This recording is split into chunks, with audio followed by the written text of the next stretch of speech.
My name is Dilpreet Singh, and I'm a very passionate astrologer. This is the second series of my video, the second series which basically tries to prove that astrology is a science. It's a boon for mankind. The second video is basically concerning science, and this video is called the scientific evidence of astrology. In this video, I'll be bringing to your notice and highlighting certain scientific experiments which have been conducted over the last maybe 200-300 years, and which have tried to prove that there is something in astrology, and there are certain experiments which prove directly astrology is there. But one thing which has been very different is that I've realized over the period of my research that most of this data has been hidden or suppressed. I will be highlighting a few of those experiments, the more famous one or the more elaborate ones, which can be verified by the normal public basis the internet or their own research. And whatever the experiments researchers were, whatever the experiments outcome was, I'll be providing a brief summary of that.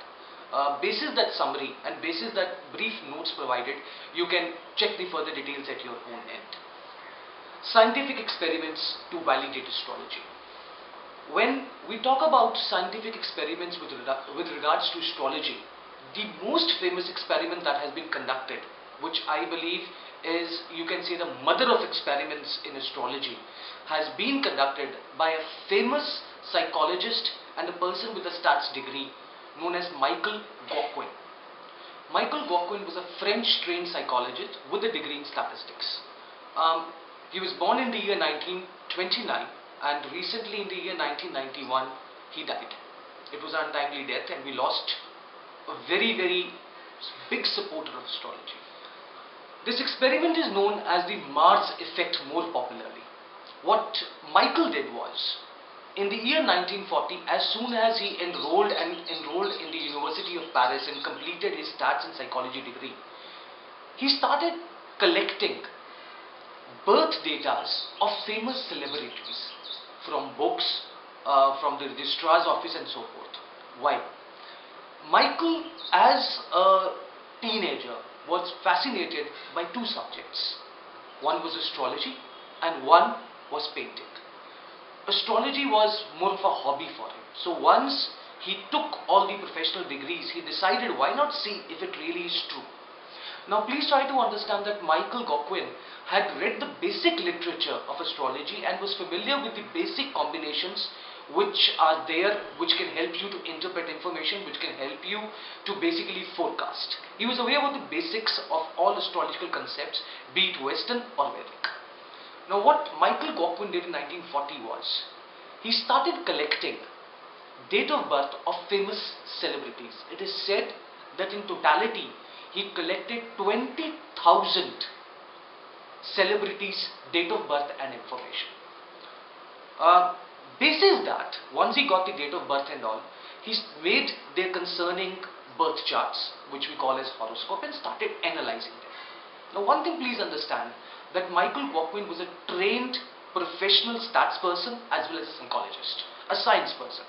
He understood the basics of doing any experiment, how the data is to be collected in such a manner that tomorrow if this has to be verified, it should be in the right fashion, the right way of collecting, sampling and all that stuff.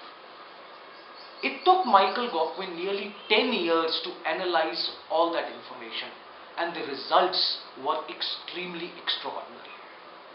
As per astrology, what he was before that, what he was basically trying to prove or was basically trying to understand is that does the horoscope or the birth chart or the natal chart have any kind of influence on the psychological behavior of a person and the profession he chooses. So please understand, when you're looking at celebrities, you're generally taking those people who are successful in a particular field, and he took celebrities of all walks of life, be sportsmen, be actors, be scientists, and be as well as writers. So when he started analyzing them, the certain facts that came about were extraordinary, as I said. The first one was that For nearly about 1200 athletes' data, he realized that in each and every successful athlete, Mars as a planet was extremely well posted. Now, in astrology, there is a concept that we have cardinal houses, which in Vedic astrology we call them Kendras. It is believed that any planet which is posted in these cardinal houses, which are known as 1, 4, 7 and 10, has a very dominant influence in your life. Michael was astonished to find that in each and every famous athletic celebrity, Mars was a dominant planet. Similarly, for any army professional, basically at the rank of major and above, who is famous, Mars too was a successful planet. Similarly, as per the traditional astrology rules, he discovered that for people who are very strong actors, people who are celebrities in the acting world, you need a very strong Jupiter. And that was strong. It was in the cardinal houses. For scientists, it's said in astrology that Saturn has to be very strong because a lot of patience is required and they deal with metals and whatnot, right?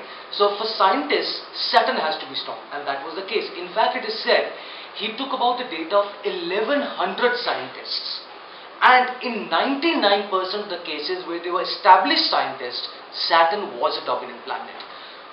He also took writers. Writers, as per traditional astrology, if a person has to be a writer, he has to have two planets which are very strong. One is Moon and one is Mercury. Mercury is for writing and academics, and Moon is for creativity. Especially for fiction writers, Moon has to be strong. And that is what was found. All the fiction writers had a combination of Moon and Mercury.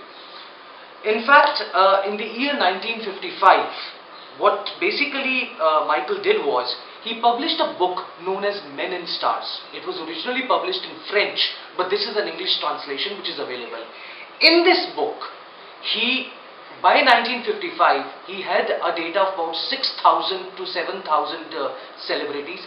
He published a data of nearly 5,800 celebrities with their dates of birth. So approximately the book is for 380 pages. First half of the book is only giving the data of celebrities, and the second half, the analysis. There are about 585 scientists, 700 writers, 640 sportsmen, about 400 politicians and so on. Once this book was released in the market in 1955, between 1955 and 1960, definitely it was expected that the scientific community is not going to be pleased. They are ardently against astrology, at least publicly they are against astrology. I feel a lot of scientists, a lot of science people believe in it, but they are ashamed to admit that we believe in astrology. Now, what Michael did was, he put an open challenge and put the entire data on public display for any of the committees, for any of the scientists to come and verify and make their own conclusion. Though many scientists and many committees verified the data, but there were three very important ones which also was highlighted in newspapers. The first committee was the Belgian Para Committee of Scientists. This is a committee which basically looks into, again, parapsychology and paranormal experiences, an established committee by the government of Belgium. The second committee was basically the American CSICOP. It's existing today also, CSICOP. You can get reference of these committees at the end of the video or from the notes under the video. Now, this was the American committee which also looked into psychic phenomena, onto paranormal parapsychology. And another famous committee was the French committee, CFEP. Again, you will find the relevant links for this. The entire data was made public for these three committees so that they will independently, with their own scientists, with their own people, verify the data and come to on their own conclusions. Now, something very surprising happened. The first good part, which I should say, was the American CSICOP was the only out of these three committees which accepted the findings, and they were published in that time a famous magazine by the name Humanist. They were the only one who basically initially made their own verifications, accepted that the data was faultless and published in a magazine. The Belgian people were quiet and kept all their findings hidden for 8 years. Similarly, the French kept the findings and did not release a single article for the next 14 years. Till date, this research and this investigation has been stopped, and no one knows what was the outcome. One thing is very clear. If they did find something wrong, they would have definitely highlighted it, because certain